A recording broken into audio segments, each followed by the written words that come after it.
मैं पढ़ने की तो बहुत कोशिश करता हूँ लेकिन मुझसे याद नहीं होता। ये क्वेश्चन आया था एक कमेंट पे, जिसका रिस्पांस आज की मैं इस वीडियो में देने वाला हूँ। तो ये जानते हैं कि ये प्रॉब्लम जो है, जो हम कहते हैं कि मैं पढ़ने तो बैठता हूँ लेकिन मुझसे याद नहीं होता, मन तो बहुत करता है पढ़ने का, लेकिन बस वही प्रॉब्लम है कि मुझे याद नहीं होता। तो बच्चे, उसके लिए आप एक बात तो अपने माइंड में सेव कर लीजिए कि हमें भगवान ने सबको एक जैसा माइंड दिया है, किसी को कम या ज्यादा नहीं दिया। अगर आपके माइंड में ये बात है कि मेरे पास इतना माइंड नहीं है जितना कि टॉपर के पास होता है, तो ये आप प्लीज अपने मन से ये बात निकालिए, क्योंकि सबसे पहले आपको ये स्टेप लेना पड़ेगा। उसके बाद जो मैं स्टेप बताने वाला हूँ ना, उसको फॉलो करना।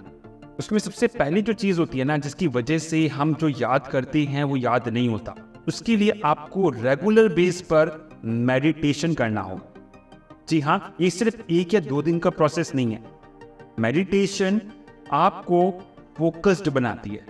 तो अगर आप ये चाहते हो, आप जो पढ़ रहे हो, आपका पूरा फोकस आपकी स्टडीज पे हो, तो उसके लिए आपको मेडिटेशन तो रेगुलर बेस पे करना पड़ेगा। एक फिक्स टाइम पर अपना मेडिटेशन करना शुरू कर दो, या फिर आप जब स्टडीज कर रहे हो तो उससे ठीक पहले 5 मिनट पहले आप मेडिटेशन करो। मेडिटेशन के लिए आपको करना क्या है कि बस आपको अपनी आंखें बंद करनी है, थैंक्स बोलना है गॉड को कि थैंक यू गॉड, आपने मुझे इतना प्यारा जीवन दिया, आपने मुझे इतना अच्छा बनाया और साथ ही साथ मुझे इतना काबिल बनाया कि मैं अपने माता पिता के सभी सपनों को पूरा कर सकता हूँ।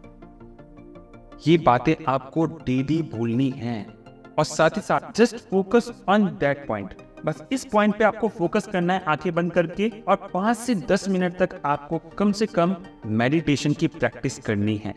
और जब आप इसे बहुत अच्छे से करने लग जाएं, तो बस आपकी सबसे बड़ी प्रॉब्लम यही सॉल्व हो गई। क्योंकि हमारी प्रॉब्लम ही यही है कि हम पढ़ते हैं, पढ़ने का मन करता है, बट हमारा फोकस नहीं बनता, जिसकी वजह से हमें याद नहीं होता।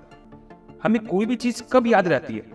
वो तभी तो याद रहती है जब हम उस चीज पे पूरा फोकस होते हैं। मान लो गली मोहल्ले में लड़ाई हो रही होती है, अगर तुमने उसको चलते चलते देख लिया तो इतना फोकस नहीं बनता। लेकिन जब तक तुम वहां खड़े हो गए, पूरा देख रहे हो, उस आंटी ने ये कहा, उस आंटी ने ये कहा, फिर उसके बाद जो मजा आता है, पूरा फोकस जो बनता है तुम्हारा, उस सारी लड़ाई की डिटेल तुम्हारे पास होती है और वो भूलते भी नहीं हो। ऐसे कोई और इंसिडेंट भी हमें बहुत जल्दी याद हो जाते हैं। क्यों? क्योंकि हम उस पर पूरे फोकस्ड होते हैं। तो अगर आप अपनी पढ़ाई के लिए भी यही रूल अपनाएंगे, मतलब कि अब जब तुम्हारा पूरा फोकस बन जाएगा स्टडीज में, तो तुम्हारा ना पढ़ने में और ज्यादा मन लगेगा। अब वो चीजें में इंटरेस्ट आना शुरू होगा।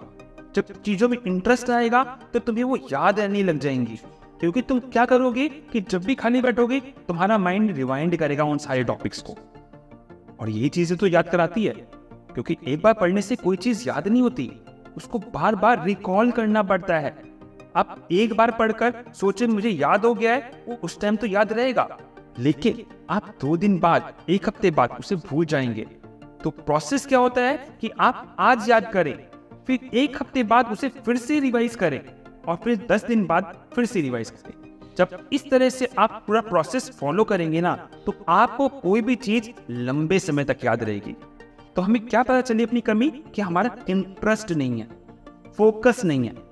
तो पहले अपना इंटरेस्ट बनाओ, क्योंकि जब तक हमारे इसके लिए वैल्यू ही नहीं होगी कि पढ़ाई हम कर रहे हैं, क्यों कर रहे हैं भाई, उसका आंसर तुम्हारे पास होना चाहिए। दूसरी चीज, फोकस होना चाहिए। उसके लिए आपको मेडिटेशन करनी पड़ेगी। जब आप ये दोनों चीजें करने लग जाएंगे ना, तो आपने जो भी पढ़ा है वो याद होना शुरू हो जाएगा। आई होप सो आपके माइंड में जो प्रॉब्लम थी वो अब सॉल्व हो गई होगी। अगर और भी कोई क्वेश्चन आपके माइंड में है तो प्लीज जल्दी से कमेंट बॉक्स में कमेंट करें, ताकि मैं नेक्स्ट वीडियो उस क्वेश्चन के सॉल्यूशन के रूप में लेकर आऊं। तो चलते हैं, जय श्री राम।